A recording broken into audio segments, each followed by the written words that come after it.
అంబటి రాంబాబుకి అధికారం పోతానే పిచ్చి కుక్కలా మొరగడం స్టార్ట్ అయింది.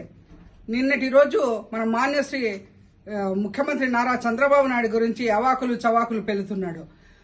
రాంబాబు గారు ఒక్కసారి గుర్తు చేసుకోవాలి, మీరు అధికారంలో ఉన్నప్పుడు ఏ రకంగా చేశారు, మహిళలకు ఎంత గౌరవించారు, ఏ రకంగా పనిచేశారు అని చెప్పేసి.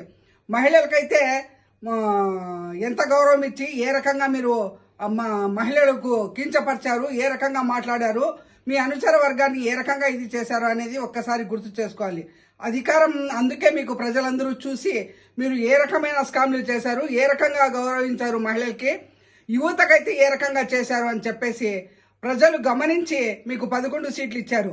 నిన్నటి రోజు మీరు మన మాన్యశ్రీ ముఖ్యమంత్రి నారా చంద్రబాబు నాయుడు గారి పైన అవాకులు చవాకులు పెళ్తున్నారే, ఒక్కసారి కన్నెర్ర చేస్తే అసలు మీ పార్టీ నాయకులే ఉండరు.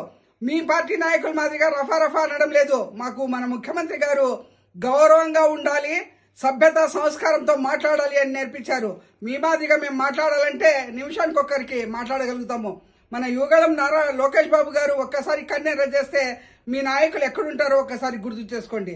ఈ రకమైన పరిస్థితి.